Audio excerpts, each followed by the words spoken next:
علیم خان کا لندن کے مہنگے علاقوں میں 4 اپارٹمنٹس کا انکشاف۔ نیب کے تفتیشی افسر نے علیم خان سے 2005 میں بنائی گئی آف شور کمپنی کی دستاویزات بھی مانگ لیں۔ نیب کی جانب سے گرفتار کیے گئے پاکستان تحریک انصاف کے سینئر رہنما اور پنجاب کے سابق سینئر صوبائی وزیر علیم خان کے لندن میں مہنگے علاقوں میں 4 اپارٹمنٹس کا انکشاف ہوا۔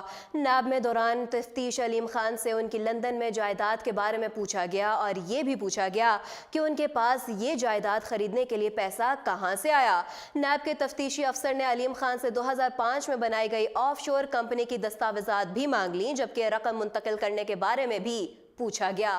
واضح رہے سابق سینئر صوبائی وزیر اور پی ٹی آئی رہنما علیم خان کو نیب نے 2 روز قبل پیشی کے دوران گرفتار کر لیا تھا، جس کے بعد علیم خان نے وزارت سے استعفیٰ دے دیا تھا، جسے منظور بھی کر لیا گیا۔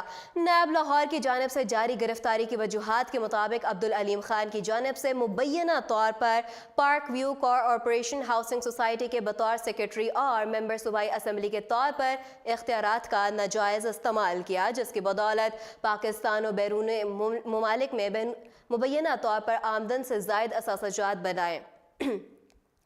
ملزم عبدالعلیم خان نے ریئل اسٹیٹ بزنس کا آغاز کرتے ہوئے کروڑوں روپے مذکورہ بزنس میں انویسٹ کیے۔ علاوہ ازیں ملزم کی جانب سے لاہور اور مضافات میں اپنی company messrs A&A private limited کے نام مبینہ طور پر 900 کنال زمین خرید دی، جبکہ 600 کنال مزید زمین کی خریداری کے لیے بیانیہ رقم بھی ادا کی گئی۔ تاہم ملزم عبدالعلیم خان مذکورہ زمین کی خریداری کے لیے موجودہ وسائل کے حوالے سے تسلی بخش جواب دینے سے قاصر رہے۔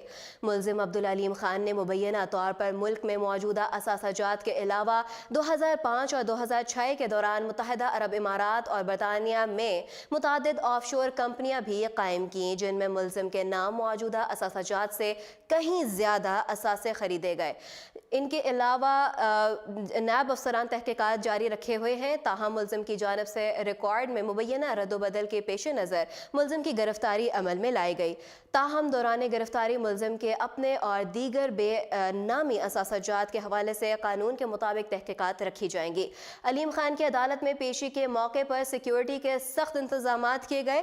جج نجم الحسن کی سربراہی میں کیس کی سماعت کی گئی، جس کے بعد ان کا 9 دن کا ریمانڈ دے دیا گیا۔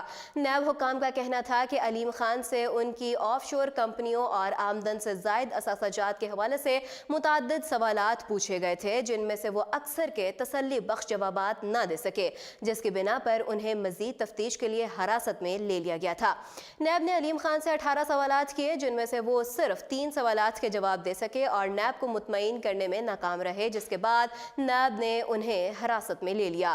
اس موقع پر عدالت میں پی ٹی آئی کارکنان جمع ہو گئے، پولیس اور کارکنان آمنے سامنے آ گئے۔ کارکنان نے شدید نعرے بازی کی۔ عدالت نے کارکنان کو نعرے بازی کرنے سے منع کیا، جبکہ اینٹی رائٹس فورسز نے راستہ بھی کلیئر کروایا۔ علیم خان پر آف شور کمپنیاں بنانے کا الزام ہے۔ صوبائی وزیر عبدالعلیم خان نیب دفتر میں پیشی پر آنے کے بعد گرفتار ہونے والی تیسری شخصیت ہے۔ تحریک انصاف کے سینئر رہنما علیم خان کی گرفتاری نے حکمران جماعت کو مشکلات کا شکار کر دیا۔ کچھ سیاسی تجزیہ نگاروں کی جانب سے کہا جا رہا تھا کہ علیم خان کی گرفتاری سے تحریک انصاف کو سیاسی فائدہ ہوگا۔ علیم خان کی گرفتاری سے تحریک انصاف اپوزیشن کے موقف کو غلط ثابت کرنے میں ہوگی، تاہم حقیقت اس کے برعکس ثابت ہو رہی ہے۔ علیم خان کی گرفتاری نے پنجاب میں تحریک انصاف کو سیاسی طور پر نقصان پہنچایا۔ علیم خان کی گرفتاری سے پنجاب میں حکمران جماعت مشکلات کا شکار ہو گئی ہے۔ پنجاب کی سیاسی رہنماؤں کی جانب سے تحریک انصاف میں شمولیت کا عمل رک گیا ہے۔ مزید اپڈیٹس جاننے کے لیے دیکھتے رہیے اردو پوائنٹ۔